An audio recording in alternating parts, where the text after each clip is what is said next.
Welcome to Wasatch Weekends. I'm your host, Ben Roof. On today's show, we're talking to recruiter guy Bill Humbert, and we're going to make some delicious turkey chili, plus much more. But first, a quick local announcement. With the Sundance Film Festival kicking off in a week from today, Park City has released their guide to Sundance. It's available at parkcity.org. It's full of tons of information about parking, road closures, things to do around town for both visitors and locals coming to check out the Sundance Film Festival. Once again, that can be found at parkcity.org. Now let's take a quick look at today's weather.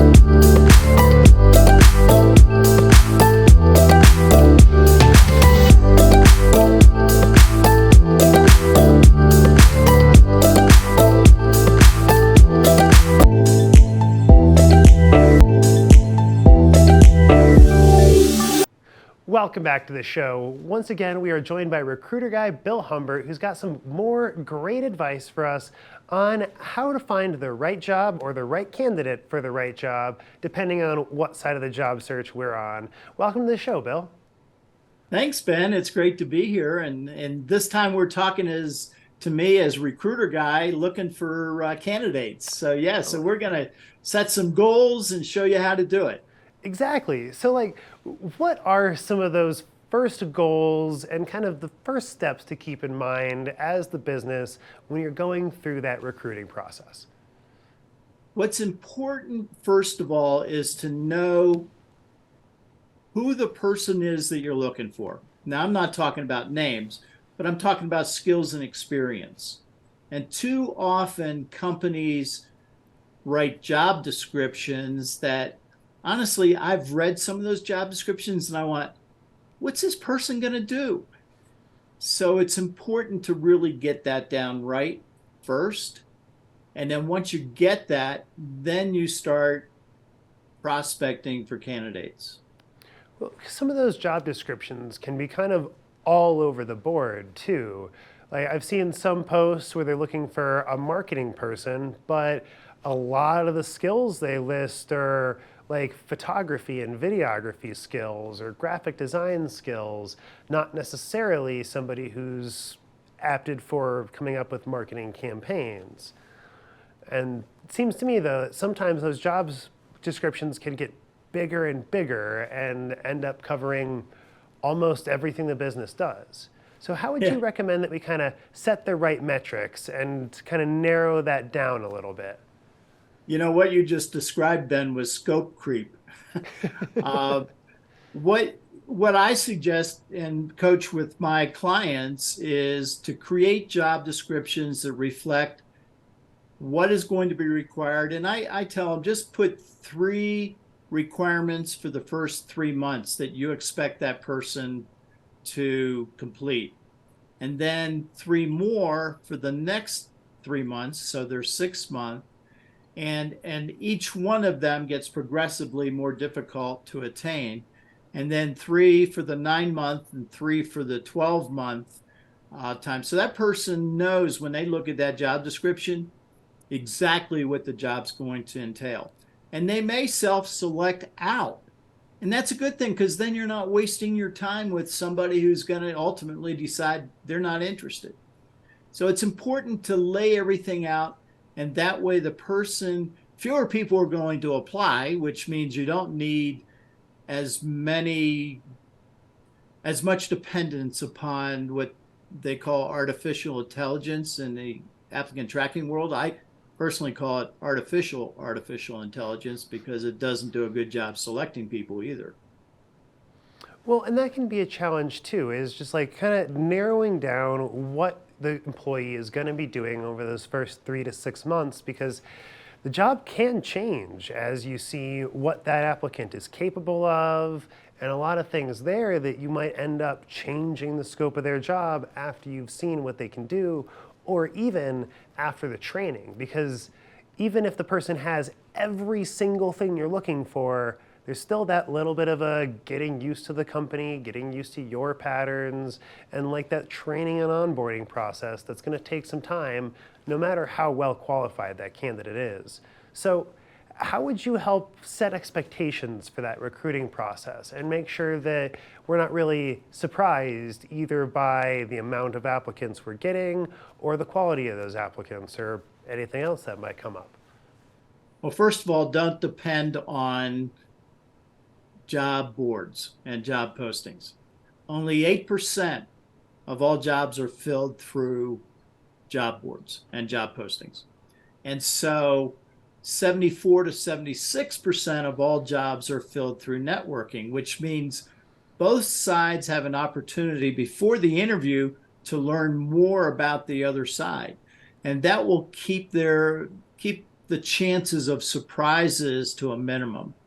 And there have been times, Ben, when I've interviewed, I always do a phone screen, even for laborers, and they say something, I go, I know that you're going to be a great candidate for somebody, but I don't think this is the right job based on what you told me. And let's just save you some time and let me make a couple of suggestions of companies that maybe you should talk to. So it's important to make sure you really know what it is that person's going to have to accomplish. And the first 6 months is generally what it takes for a professional to really start to nail their job.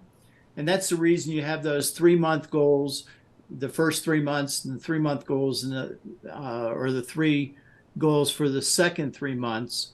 And by the end of that time, you've now had a person that hopefully has completed all 6 of those goals, and then they can go on to working on the goals that require more skill and experience. So how can we go about improving those hiring metrics? If we're already in place and we're kind of not getting the results that we need, what are some things that you would recommend kind of to take a look at as a first step there? Keep in mind, recruiting is a sales process. It mirrors the sales process perfectly, line by line, step by step.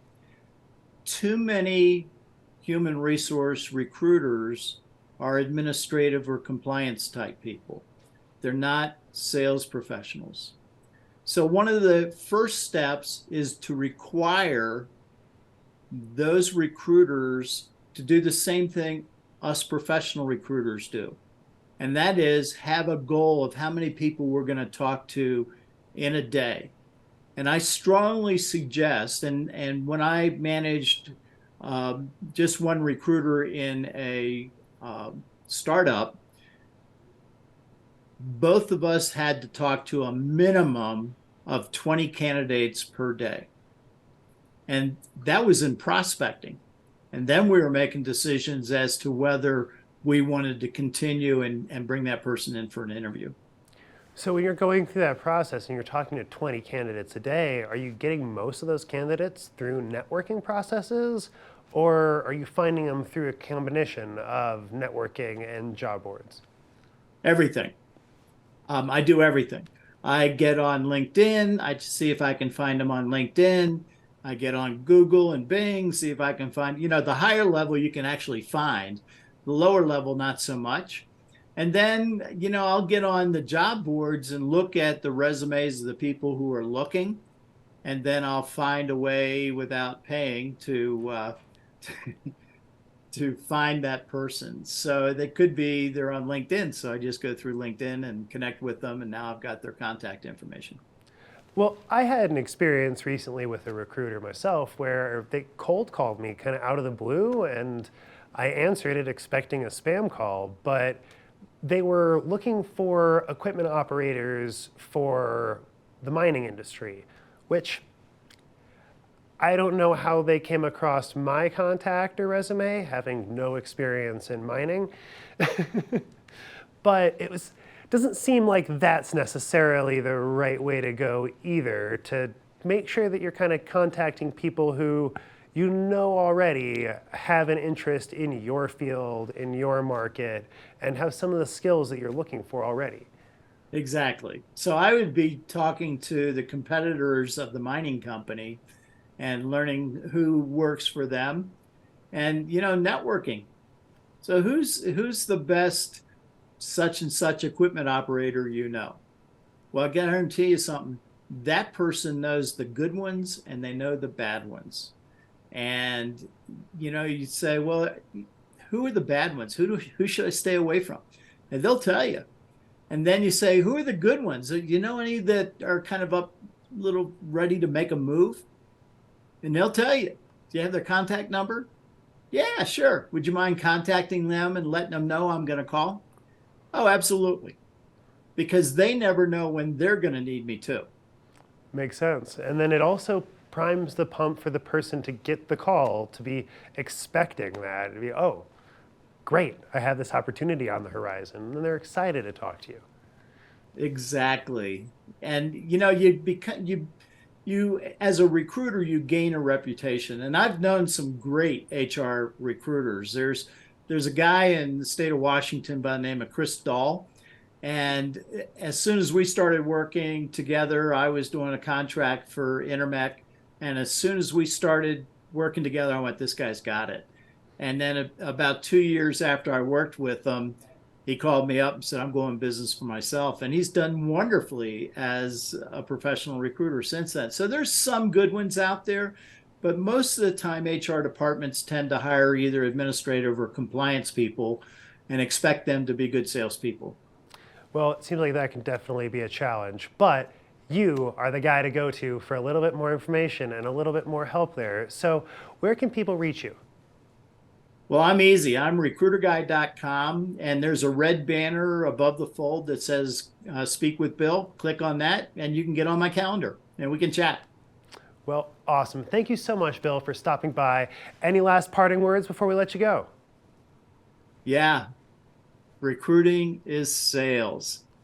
Get out there and treat it as such. Awesome. Well, Bill Humbert, the recruiter guy, thank you so much for joining us. And we'll be right back with a little bit more show right after this.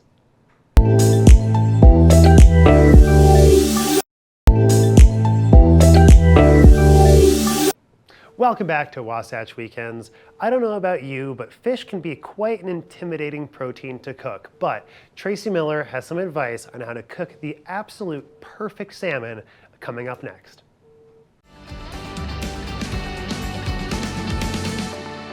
Time to talk about salmon. Anti-inflammatory foods. They help your body stay healthy. They fight against disease.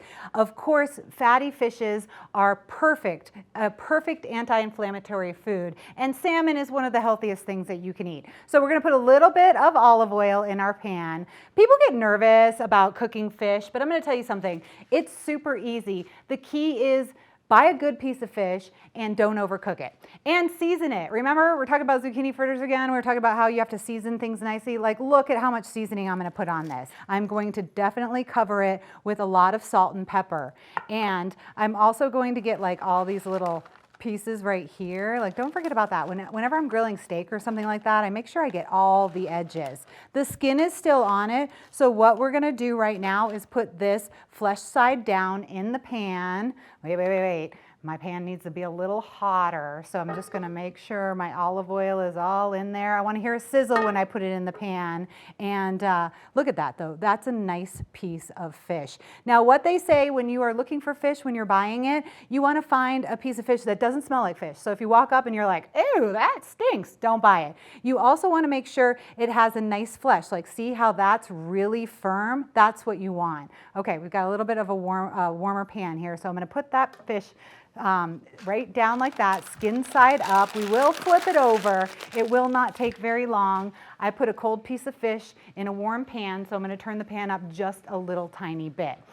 We are going to make an orange avocado blueberry salsa to go on top of the salmon. So see how I'm just pulling that off? It could ripen up another day, but we're using it today. So this is how you do it. You cut around the pit, the seed in the middle, and then you cut like this. This is the perfect way to peel an avocado, and this is how you get most of the nutritional value. You peel it like a banana, right? How many times have you tried to scoop it out with a spoon and it just hasn't worked out? This is how you do that. You peel this like a banana, and then we have a nice avocado. So, and look, I like the firmness of this. If I was making avocado toast, I would be disappointed that it was that firm, but since we're putting it in a salsa, I like it. Okay, so we're just cutting those up into nice little pieces, the kind of the same size as the blueberries. So I'm gonna get those in my bowl for salsa. The fish is cooking up nicely. I can hear it kind of sizzling, which is what you want. I'm gonna put a bunch of just whole blueberries. And like I said, blueberries are so good right now and so good for you. So we're gonna put equal amounts of blueberries and avocado in there. I'm gonna put a little bit of salt and pepper, because I love my salt and pepper. Gotta have it on everything. I really like spice, so we are putting some jalapeno in there. We'll mince this up really small. Depending on how spicy you want it, take the seeds out if you don't want it that spicy. Keep the seeds in if you do want it spicy. A lot of people claim that if you roast your jalapeno first, then it's going to be even more spicy. And you know what? I kind of believe it because I really like to roast those. Okay, that's too much.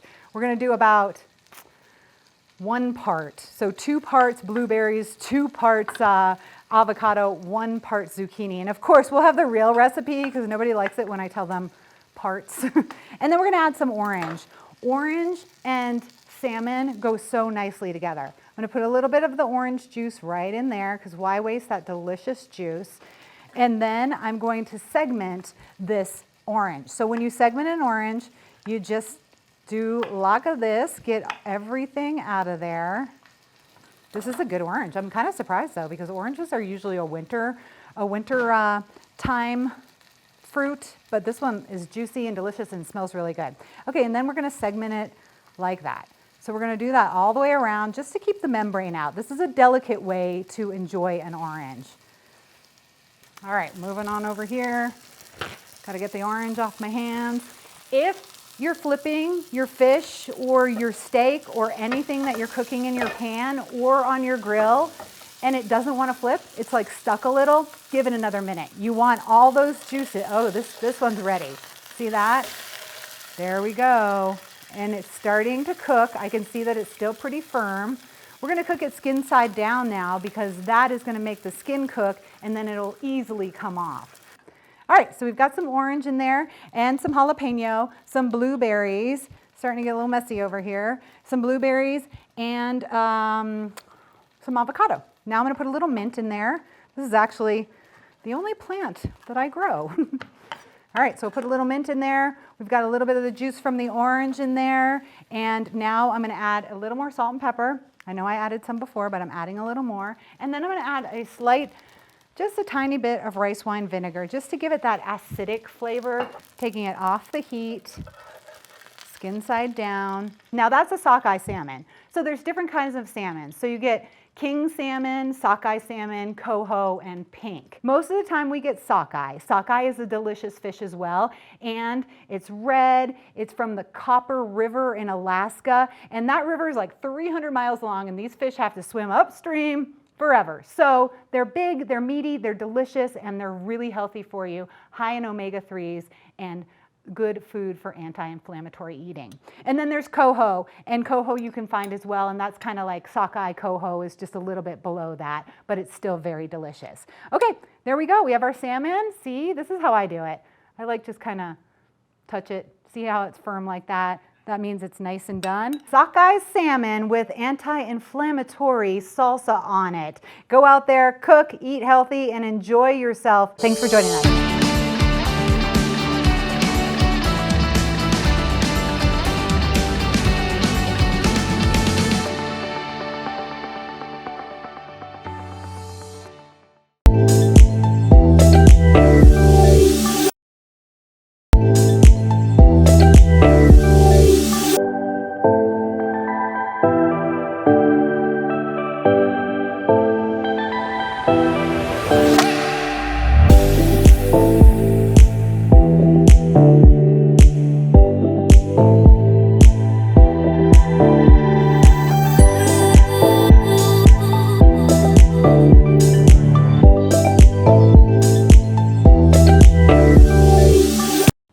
Welcome to Wasatch Weekends. I'm your host, Ben Roof. On today's show, we're talking to recruiter guy Bill Humbert, and we're going to make some delicious turkey chili, plus much more. But first, a quick local announcement. With the Sundance Film Festival kicking off in a week from today, Park City has released their guide to Sundance. It's available at parkcity.org. It's full of tons of information about parking, road closures, things to do around town for both visitors and locals coming to check out the Sundance Film Festival. Once again, that can be found at parkcity.org. Now let's take a quick look at today's weather.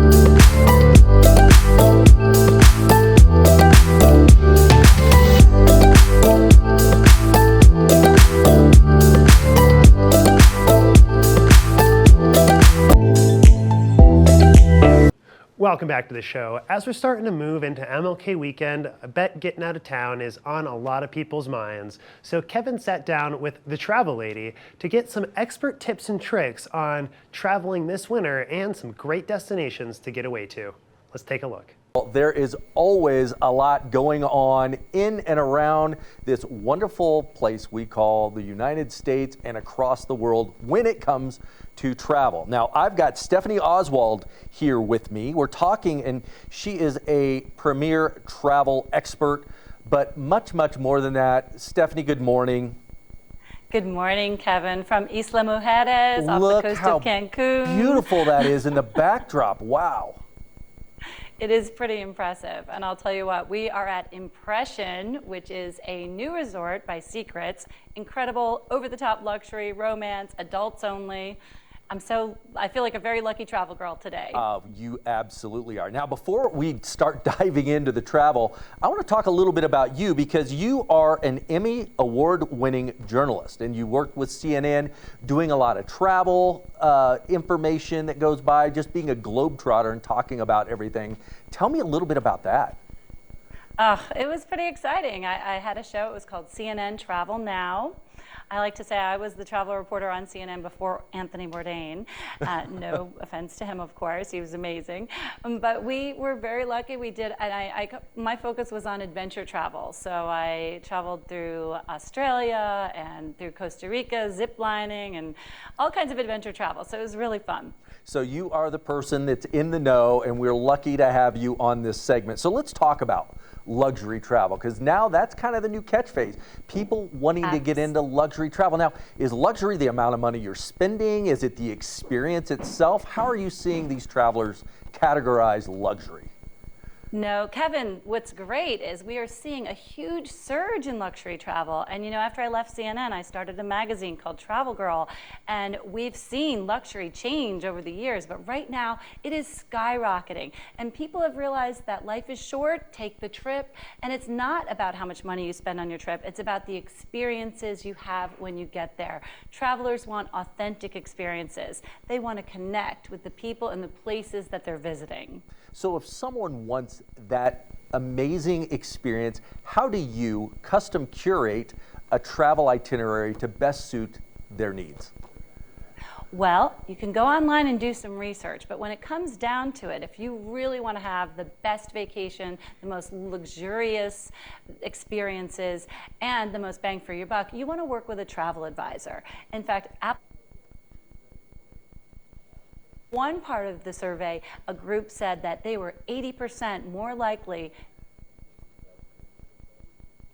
than any other type of vacation. And that's because, Kevin, people associate luxury with not having to make decisions. So when you work with a travel advisor, they can help you figure out your budget, they can help you figure out your itinerary, they can help you find the perfect place to match your interests.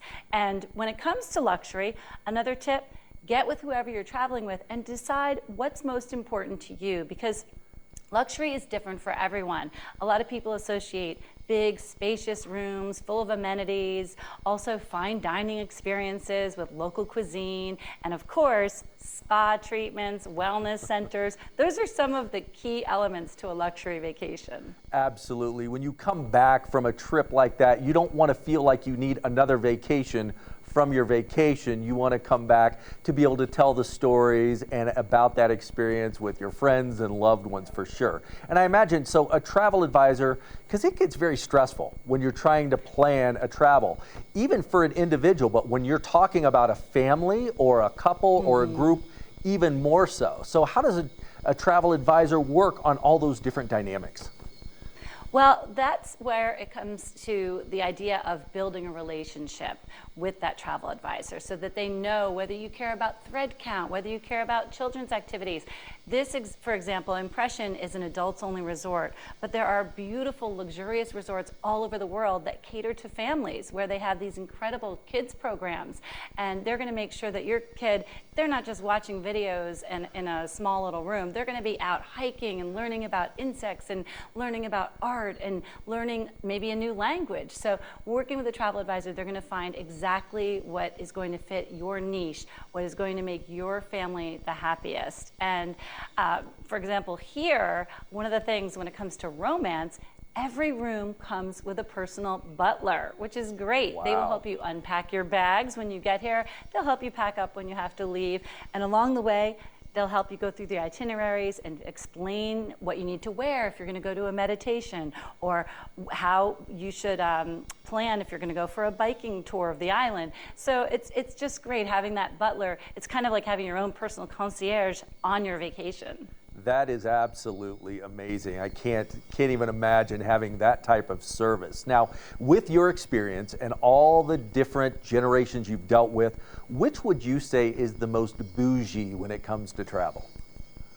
Well, Kevin, that is really a trick question, because when it comes to which generation is the most bougie, I think we're all going to have something different to say.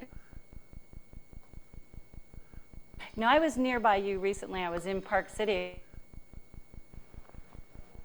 And it was so luxurious. It was beautiful. So maybe wine and wine tasting is important to you on your vacation. Or maybe you're into art. Or maybe or learn how to dive. They have some programs here for that, and you can see how beautiful that water is. You want to get into it. Or maybe ecotourism is important to you. They have a program here that works with local farmers to help them save the sharks, and they want to make sure that the farmers have an income, but they also want to protect the environment. This resort is also solar the right destination for you and the right resort at that destination. Yeah, I can imagine. And you talked about that relationship that you build with your travel advisor. How does that travel advisor then build that relationship with those key destinations to be able to make that traveler feel like a local and actually be able to infuse themselves into the culture that they're visiting? Well, you know, we used to say travel agency, and it used to be about purchasing tickets and getting those logistics done. But now a more important and a more appropriate title is travel advisor, because these people, for example, we're here in Mexico this week for a convention, Ascend, where people are getting together, talking about trends. They are taking classes. They are learning about different destinations. Travel advisors, they spend their time. Yes, it's a great job, but it's also a lot of work. They are making sure that they know where the construction is happening. They know where, the Olympics are coming to Paris. So We're going to have to be careful because there's going to be certain pressures that get put on the city because of the Olympics. They might advise you, oh, you want to go to Machu Picchu? Do you want to hike or do you want to take the train?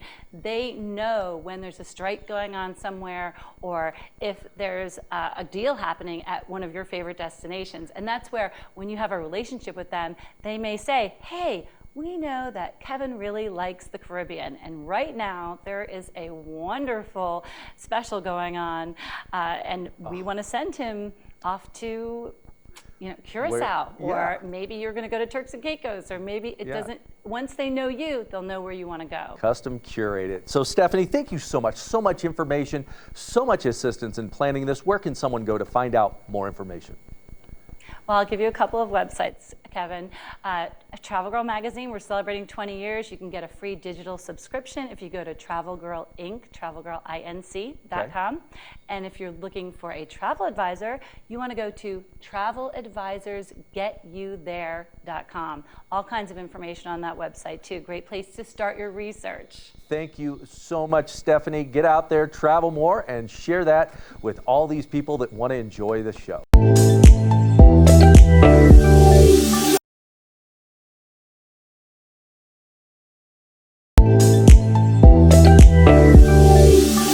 Welcome back to the show. Since it's winter, chili is often on my mind as one of my favorite dishes to get home and warm up. And Kim has got a delicious turkey chili recipe that she's going to show us how to make in the kitchen.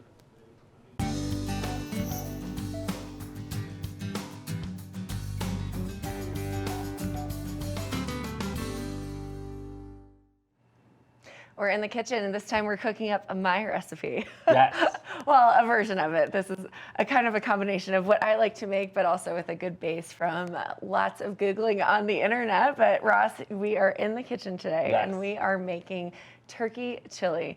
I feel like this is like a practice run. Okay. You know, here we go. It's cold outside. We're making chili for the chilly temperatures. So we're making a turkey chili, which is really great. And typically you can do it in one pot, but we want to show you all the steps by step. So we've got a skillet here as well as a main pot to cook everything in. Cool. Yeah. So have you made chili before? Oh, yeah. Yeah. It's easy, right? Yeah. I'm sure everybody has their own like secret recipe or way that they've done it for years, but this is a really easy basis for it. And we're just going to go ahead and get started. So it starts with 1 pound of ground turkey, and I like to use the 99% lean because you don't really want too many excess juices, because as it simmers, it kind of liquefies and everything melds together towards the end.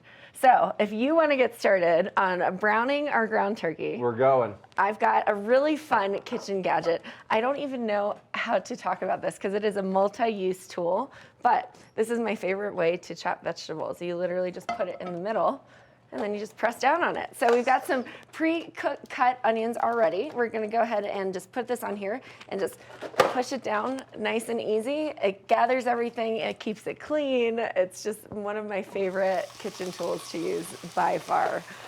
It actually also turns into a mandolin, but we don't need to worry about that today. So we've got red peppers.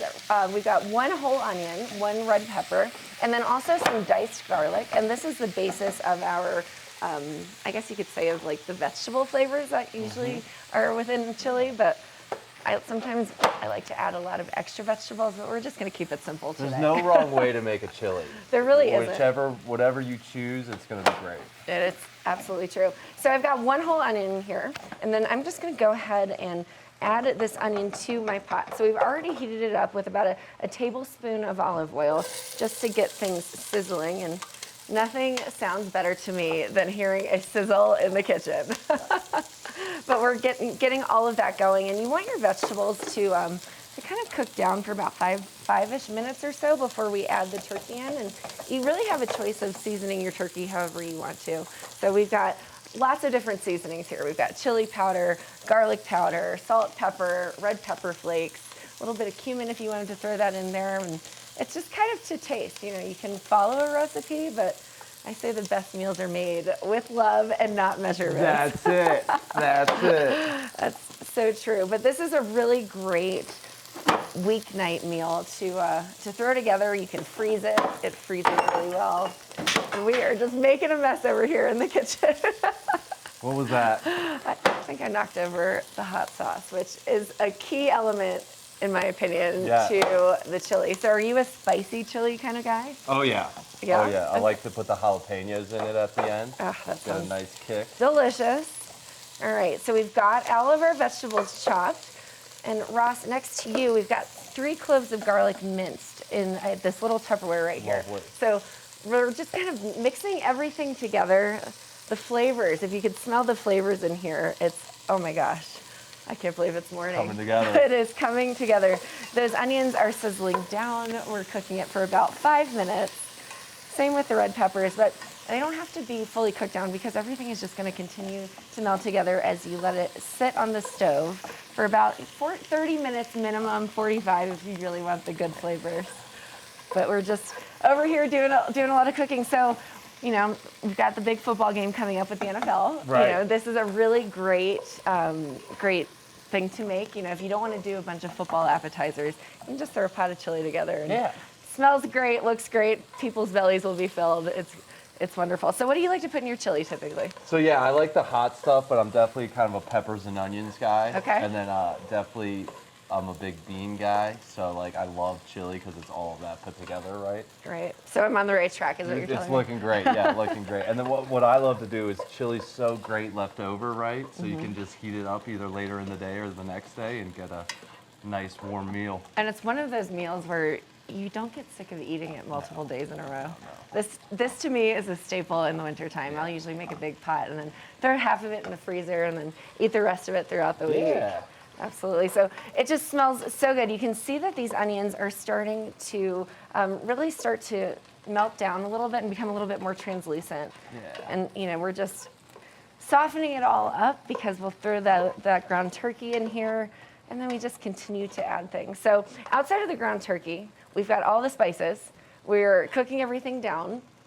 Now, I have a secret recipe that I like to do, but typically you would start with 2 cans of 14 ounces of diced tomatoes, or you can do crushed tomatoes if you want it to be a little bit more, I guess you could say like blended or less chunky. That's a good way to do it. So we've got 2 cans of diced tomatoes, which we can go ahead and add those in here. And so while you stir that, well, if you wouldn't mind passing me the tomatoes, Here Ross. is one tomato for you, and I'll get the other one going for you. Awesome. We're going to go ahead and pop these open here, and we're just going to dump it into the pot. So easy as that.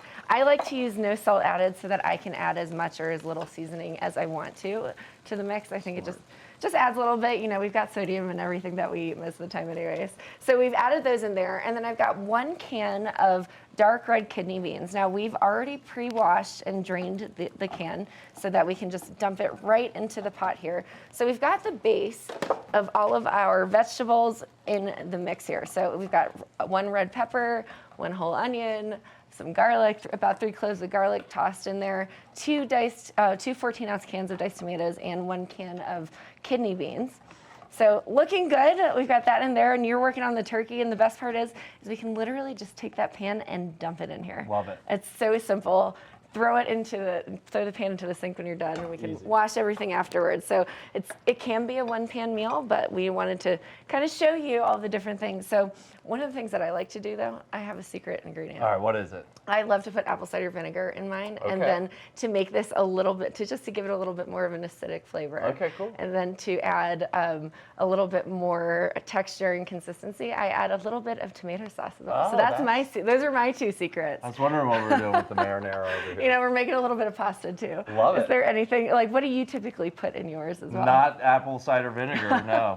Well, it gives it a nice, like, citrus, a nice acidic taste to it. I know that the tomato does have that, but it adds a little bit of extra, plus some Worcestershire. That's a Yeah. fun word to say. So I like to just kind of throw everything in there and then taste as we go. So Good. let's go ahead and dump the, Ready for it? yeah, we'll go ahead, turn off the stove, which is a big important thing to do. Then we're just gonna dump this in here, so you don't even have to drain it. You know, I love to have the extra juices added in there. There we go.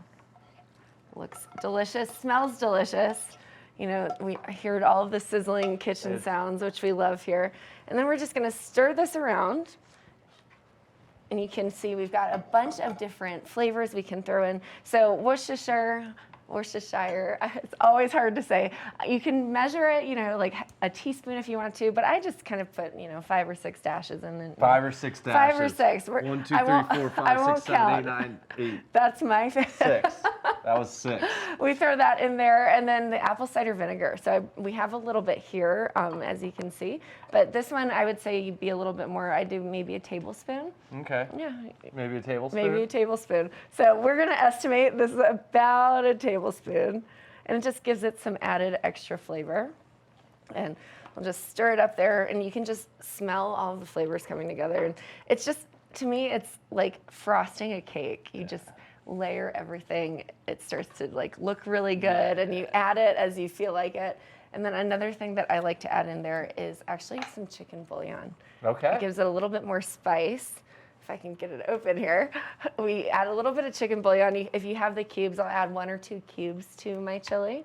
But with this one, we'll probably throw about a tablespoon of the powdered version in it as well. That's where it gives a little bit of extra sodium, a little extra flavor. You just kind of mix it together. And one of the most important ingredients, chili powder. Yes. So you cannot forget to add that chili powder into the mix. You usually do about 2 tablespoons of that, or you just throw it in as you feel like it. And a little bit of chicken bouillon. And then the last piece that we're gonna add about a cup of the chicken broth. And then depending on what it looks like, we'll throw a little bit more of the tomato sauce in there. So that's kind of an as needed basis. So yeah, it's got a lot of different things in it, but you know, it's really however you feel like feeling it. So I'm gonna let you go ahead and pour that. I'll tell you when. Oh yeah, this looks like about a cup. Okay, you can dump it even faster. Looks great. Okay, that's good for me. And then we'll add that tomato sauce right at the very end. And it's just gonna be great. We'll leave it here. We'll let it all simmer together, and then we'll come back and check on it later. It's gonna be delicious. So easy. So easy. You just throw everything in a pot. Now stay tuned. We'll be right back after this.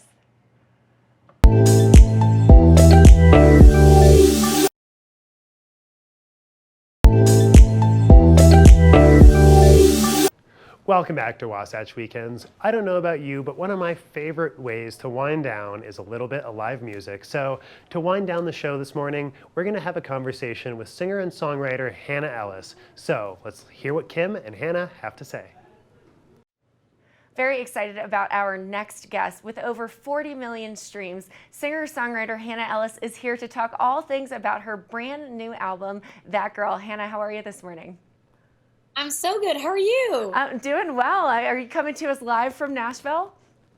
I am. I'm here at the Curb Records studio, just hanging out. That sounds great. Well, congratulations. You have released your first full-length album called That Girl. Tell me all about the album. Oh my gosh, I'm just so excited about this album. You know, it comes from a really pivotal chapter in my life. The songs span from songs I wrote before I was married or had my record deal to honestly just songs that are a couple months old. It really captures this poignant period of my life, and it's all about loving too much and maybe caring too much or having a little too much fun. But it's really just a record about embracing who I am and being okay with that and encouraging other people to do the same. Absolutely. So talk to me a little bit about your musical journey. You know, you are a Kentucky native. You've been on The Voice. You have over 40 million streams. You've toured with other artists, plus have written for so many other recording artists. So talk to me about how this album really is starting to project your career forward. Yeah, you know, as you said, I've written for a lot of other artists, and that part was so much fun. But I feel like that was such a growth period for me, because as I'm writing just whatever creative songs would come to my mind, I would kind of come across one and I'd be like, oh wait, I want to tell that story, or that sounds like what I would say or how I would do it. And you kind of start compiling this group of songs that you feel like really represent you as an artist and as a person, and you feel like these are stories that only I really could tell. And that's really how we built this project. Was these are the stories that I would tell my friends and my sisters, and it really just feels like a part of me. And I was just so excited to put it together and get it out there in the world. So it's titled That Girl. How did you come up with the title, and what is the significance of it? You know, there's a song on the record called That Girl, and really what that song is about is it's about how in those moments of where you're upset or happy or excited, whatever those feelings are, I am personally not capable of being anything except exactly what I am. And that song is literally just me embracing that and saying, from the things that I love the most about myself to the things that I'm still trying to work through, I'm loving those parts and embracing those parts. And I think it just really sets the tone for the whole record. And that's why I wanted to name it that. It's so exciting. So what can we expect from you in 2024? I know you've got some international tour dates coming up, plus a lot of fun festivals as we head towards the summer months. Yes, we're going to be spending, the first part of this year is all about this record and trying to make sure that as many people hear it as possible and just promoting it and having so much fun doing so. And then as the spring and summer roll in, we're going to be doing international shows and a lot of summer festivals. So we cannot wait to get back out on the road. That's great. And you've got a show coming up at the Grand Ole Opry, so congratulations on that. Are there any particular things that you're going to be bringing to the table without giving it away on that particular show? You know what? I think there's going to be some fun moments that I'm really excited about. And that's always the case at the Opry. But I think it's fun to kind of get creative and try some new things there. That's great. Well, Hannah, where can we go to stream That Girl, find out all things, and follow your musical journey? Yeah, I'm Hannah Ellis on all streaming platforms, at Hannah Gray Ellis on all social media platforms. And then Hannah Ellis Music is all things from merch to tours to whatever information you might want to know about me. I have a couple more questions. Do you have any fun music videos coming up? I know I loved Wine Country. That was such a fun one. And for this new album, what do you have planned? Yeah, we have a fun video that we're putting out the day that the release happens, and then we'll have a music video that kind of goes along with one of the songs from the record that I'm really excited about. That's great. Well, congratulations, Hannah. Very exciting stuff. I love your music, and I know this is a really big part of your life. So can't wait to see all that you're going to be doing in 2024. Thank you so much. Absolutely. Now stay tuned. We've got a bit more on the show. We'll be right back after this.